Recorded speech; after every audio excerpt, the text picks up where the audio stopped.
Hip-hop started from the slums of the Bronx, New York. I fell in love with breakbeats, the techniques, b-boying, MCing, crushing whoever was in front of you. It was groovy. You knew how it was. It's true, it's hip-hop. It's only one source to get it. It's I Do It For Hip-Hop Podcast. Subscribe, Google Play, iTunes, and DJ Bugsy 215 SoundCloud. It's all about the hip-hop. Keep it hip-hop.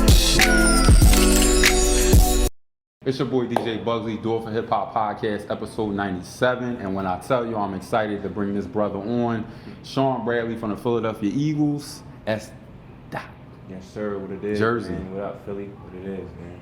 In Jersey, right? Yeah, for sure. Right. Jersey all day. Because you know Philly and Jersey is always this camaraderie about y'all don't know how to drive and I feel like we wasn't the same for real. To be honest with you, yeah. Like okay. Philly drivers and Jersey drivers kind of be reckless for real, both of them. So yeah. I got time in both parts of the zone, so I usually love the both. Okay. So let's go to the beginning because you started at TU, correct? Mm-hmm. Now, when did the love for football come about? When did it initiate? So I started playing when I was 6. I really started playing football when I was 6. Yeah, so I've been playing for a minute. Right. I didn't really start. I played all different sports for when I was younger, but football was always the consistency. I met LeBron in 2006, 2007. He was playing basketball. He was a basketball player. Okay. And that's kind of where I really started to adapt the love for basketball because I was always around him, my mom and him, and I was always going out playing ball. Yeah. So I started liking basketball. I'm like, dang, like this is like everybody get to see me. You feel me? Like see my face. Like I don't gotta work out, and the tenuous of working out with football that was so much. So I fell in love with basketball, but football's always. Once I realized what it was in my DNA. I just ran with it. Yeah, that was it. And then I started. Once I got to college, I started loving it because you start working for it. You start working hard for it. You start blood, sweat, tears on that stuff going to it. You start to appreciate it more. So. And what's some of the things he told you that stuck with you, like that inspired you to keep going? Because you get them moments where it's dark, where you don't feel like you want to do the sport no more. Yeah. So what was some of the things he kind of like dropped on you, gems he might have dropped on you? Well, it was two. I had 2 instances. So I would say like I would say my junior year of high school, I wanted to not play football. It might have been my sophomore year. I didn't want to play football. Okay. I'm like, it's just time where I think I want to just pick a sport. Right. You feel me? I just want to focus on basketball. It was basketball. I wanted to do basketball. You feel me? And him and my dad was, he was constantly telling me like, listen, you gotta keep your options open. You feel me? You play basketball, you just keep your options open. Just you feel me? You don't want to just limit yourself to one thing. Yeah. So that was like really the kind of the first step. And then really my freshman year.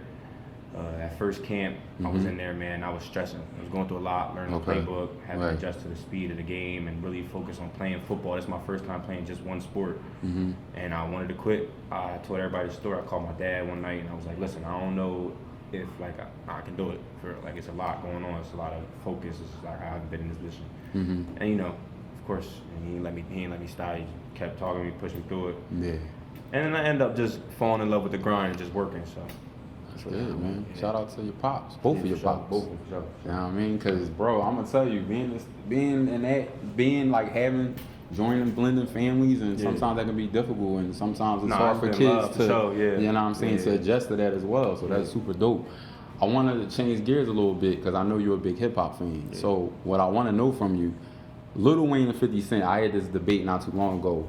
Who do you think is the most important to hip-hop? So if we delete 50 Cent's music and what he did for the game, would it override Lil Wayne? Because me personally, I think Lil Wayne is arguably one of the most influential rappers of all time because he influenced Young Thug, Lil Uzi Vert, and I can go on and on. Everybody is his baby. So, but people was like, but what about 50 Cent? What about G-Unit? What about their run? So I want to know what you think about that. I don't think it had. I think 50 Cent's run was. I was 50 Cent fan all day. Like Died Trying to Massacre, all them Jones, all them tapes. Tony J G Unit, Tony Yayo, Lloyd Banks, all them. I used to listen to all them, but I don't know if it had a bigger impact than Wayne. Yeah, that's like one person. Like I don't know if 50 gonna beat that. That's tough. Yeah. You know what I mean? So I gotta go throw Wayne on there because all them Lil Wayne tapes just every time give you, and they put on for everybody else. You know what I mean? They made the way for everybody else. So when you know how players before they start a game, who you got and who you listen to? Like who's on your playlist that gets you motivated, get you popped when you in the gym, when you know you about to play a certain team? G Herbo, for real? I'm a big G Herbo fan. Okay, so you like that Chicago drill type vibe. That's really, because that's like, I feel like that's really kind of where I grew up in high school in terms of, right? So now I'm saying like that Chicago drill kind of aired off 2010 to 14. That's when I was in high school, and that's all we listened to. Chief Keef, Herb, Lil Durk. Right. So it was that's kind of just like, I've always liked that. And Herb stuck with me ever since. That's probably my favorite rapper right now. Besides, do you consider him a GOAT? Because you know that word is used loosely. Nah, they be disrespecting that word too much. I don't really. GOAT? Nah. So who you consider a GOAT? J. Cole? Jay-Z. Jay-Z. Okay. I would say J. Cole of this generation. I would definitely J. Cole of this generation for sure. But Jay-Z is your favorite? Yeah, Hov is God to me. I think he the greatest. I mean, I'll argue with somebody, but I ain't gonna. You argue with somebody? I think Hov is the best. That ever did it? Yeah. Okay. I can respect that. You feel me? I got to. That's my guy. You feel me? I can't go wrong. That's my guy. Biggie, Pac, all them. I gotta go. You gotta go Jay though. I gotta go Jay. All right. So I want to talk about the Eagles, bro, because I want to put this disclaimer out there, because this is always a thing. You're from Philly.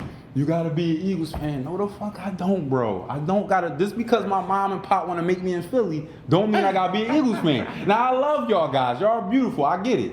But I've always been a 49ers fan since Joe Montana and Jerry Rice, respectfully.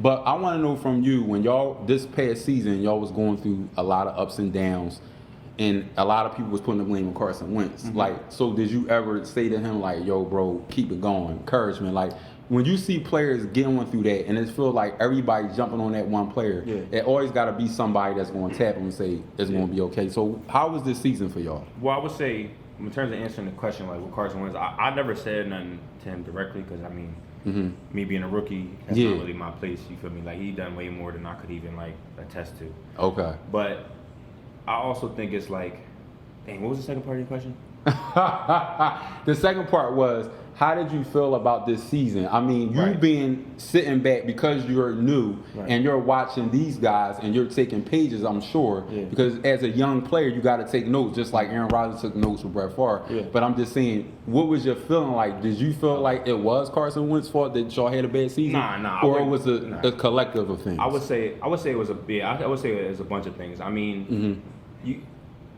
quarterback is the hardest position on the field by far, right? Like, if you don't, like, your team is only as good as your quarterback, and that's just what it is in the NFL, especially in the NFL. But I think it was just a lot. You know, COVID happened. Okay. We didn't get no off-season workouts. So once I got drafted, there was no like OTAs. I didn't get the summer off-season, like the program spring season. We jumped straight into camp. It was a 6-week grind in camp. There was no preseason games. Usually you do 2 weeks in pads and you're off, and you start doing preseason games. Okay. We did 6 weeks straight full pads. So bodies was hurt, tired. We weren't getting accustomed to the game speed. And I'm not making excuses, because we're 4-11. It is what it is. Right. I'm just saying, like, it was a lot of other factors that played into it. And I mean, you know, we didn't have the best part. He didn't play his best at quarterback, but you know, it happens. Right. It happens. Somebody else got to make up for it. You know what I'm saying? So as a whole, we could have said we didn't do good either. Like, that was a defense. There's a lot of places we had errors on, and a lot of teams that scored that should have scored on us. So. It was a lot that went into it, for sure. Cool. But I will say that we all did try to encourage. We, like, as a team, no one looked into the media and seen like, oh, it was Carson's fault, it's this and that. We never really focused on that. It was kind of always positive. Just kept moving forward with it, for sure. All right.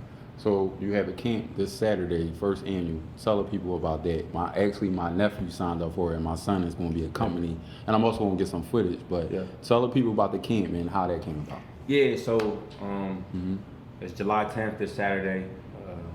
We got 2 sessions. You know, the younger kids in the morning, older kids in the afternoon. It's basically really just like for the community. Anybody else that want to come, but it's just a good day. We just trying to have a good day. You know, get our kids out there, family, friends. Whoever wants to come, there's gonna be food out there. You know, just a good time. Be around everybody in the community, get back, see everybody's face, and just give kids a chance to come play, learn some knowledge. I got some players that I play with at Temple that are in the league now that's gonna be there. So it's gonna be a good day for sure. That's dope. Now, what I want to ask you, do you like what upper management did in the off season? How they made those changes for the Eagles? Like, was you paying attention to that as time was going on? Yeah, I mean, I was definitely like clued into it. Okay. I wouldn't say like I was focused solely on it, because like I've always lived by like regardless of who in here, like we still got to compete, right? So at the end of the day, like you still got to see me out there to take what I got, what I'm gonna have, whatever. So I didn't really look into that, but I did. Once it was established of who our coaches were and who was coming in the building, I did do some research to find out about them. You feel me? I know some players that played the Colts, talk to them and stuff like that. But it's really all about how your interactions are with them. So it was all for me. It was like, well, I'm gonna find out when I have a conversation with them, when they look me dead in my face. You feel me? See how they assess me and all that. So that's really what it was. But I mean, from what I'm looking at now, they did a great job. Coaching staff, Nick Sirianni, great head coach. Okay. Defensive staff, awesome. Okay. I'm excited.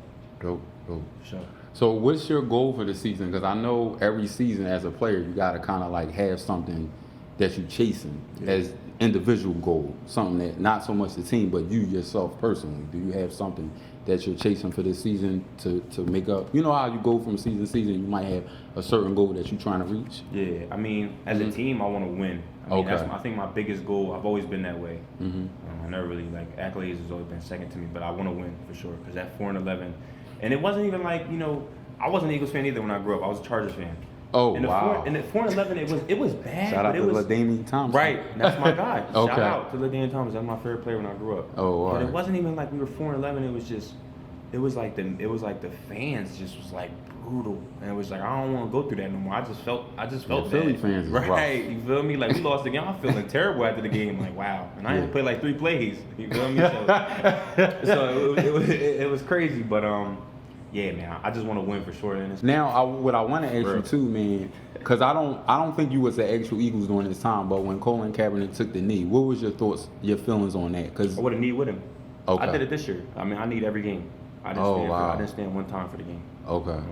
People had what they had to say. I mean, it's either you're going to stand for what you stand for or you're not. And you can't be a sometimes person. That's how I was. I felt like, you know, at that time, especially with all the things we were going through last year, there just wasn't enough being said about it. And I mean, that was my little part. Like, I'm not really a vocal guy, so I'm go out there and protest and stuff because I don't really have the knowledge behind all of that. Yeah. But that was something I knew that, you feel me, I felt like that was right. So I did it. I did every game. I would have did it with him too. So I think the league's doing a good job of getting more accustomed to it and then accommodating players when they're going to do things like that. But yeah, I thought it was cool. But do you think sometimes players like to protect their brains or protect their pocket in order not to kind of like speak upon racial inequality? Absolutely. But you're totally against that. So if you was to lose a bag, you still going on the knee. Now, great question. That's a good question though, because because I don't know if I'm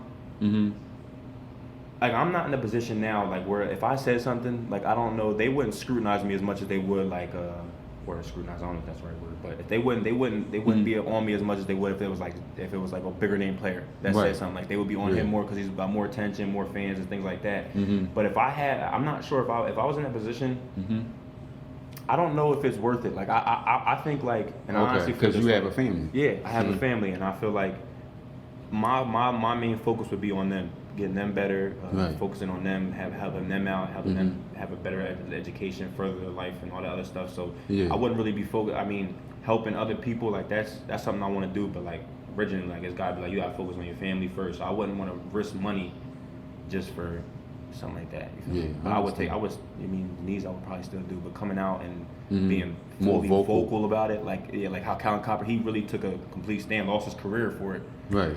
Like, and that was big. I mean, I think it takes a lot to do that, but like, I don't know. It would have been a decision I would have to think about. Yeah, exactly. I wouldn't have just went out there and like, I'm just gonna do that.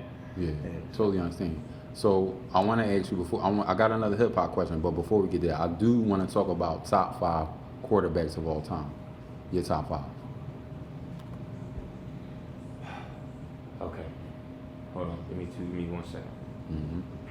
Tom Brady, 1. Okay. I respect that, but I don't agree, but I respect it. I'm going to tell you why. I mean, I'm not going to say no quarterbacks that I haven't seen play, so. Right. I'm going to say Tom Brady. I'm going to say Brett Favre. I respect that.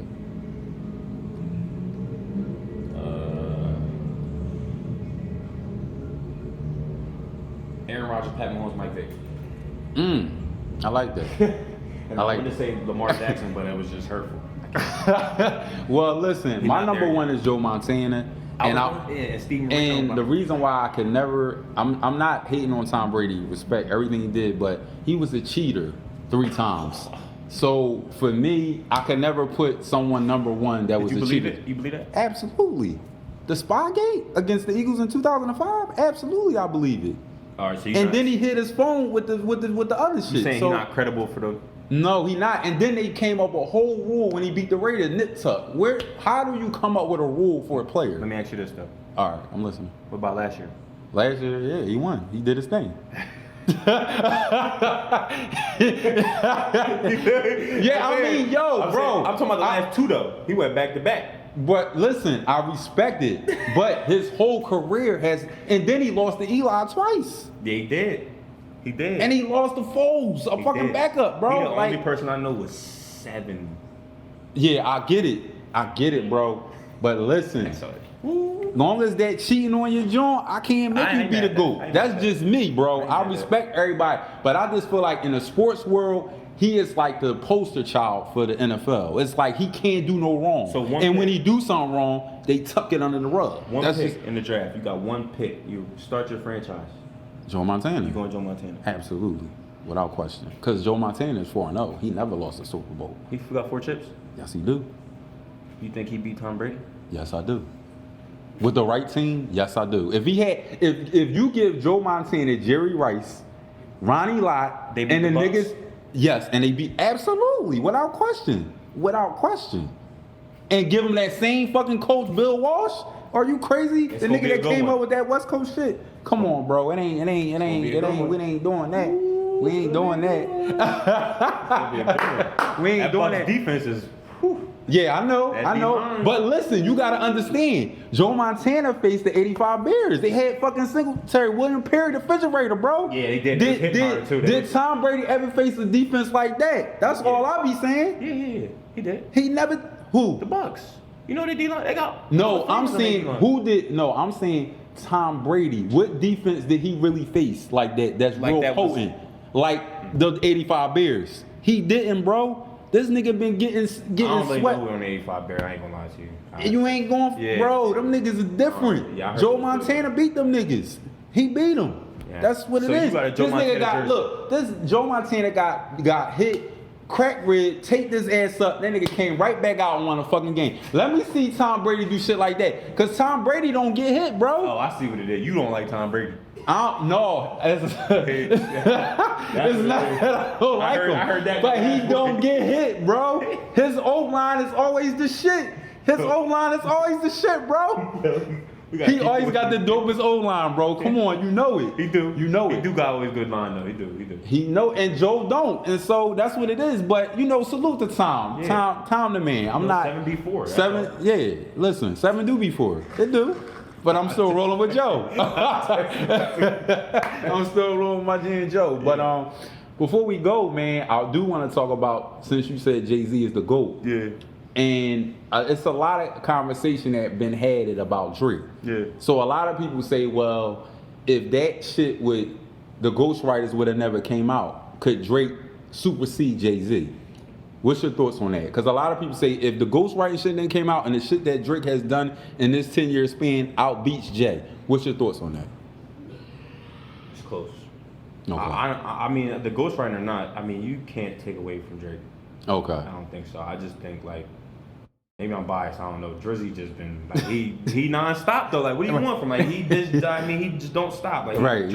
Yeah. But I mean, I guess I really would say honestly, it's really opinionated, man. It's really strongly is. I feel the same way. It's just like basketball for me. Like when people be arguing about LeBron, Kobe, and Michael Jordan being the GOATs, it's like the GOAT of each generation. Right. Whoever you grew up watching is your GOAT. You're not gonna really tell somebody to watch Michael Jordan that it's not the GOAT, and that's why you feel me. So that's how I am. Like I just always like Jay-Z's always been the GOAT to me. So I ain't gonna be like, nah, Drake probably, nah, I don't know if I can say that. You can't say it on camera. I can't. I just can't. You might can say it with your bros. Right. I might be up maybe, but it's just you seen? Look what he's doing. Right. Like Rockefeller and all. He got all these artists. It's dope, man. He's GOAT. Somebody I want to meet. That's probably really why I'm saying it. Okay. Out of all the rappers, he the one. Yeah. I would love to know. Oh, good. Sure. Now, do you take some of his business acumen and channel it into your own? Because players, after they kind of like go through their career, they got to figure out what's next. Like Kobe had to figure out what was next. Yeah. Do you take some of that? Like, you know, I want to own this, I want to do this after football. Because it is life after football. Yeah, for sure. I mean, my whole thing was I always wanted to coach. Like, I always felt like that's where I was probably going to go after. Like, after I was done football, I like helping people.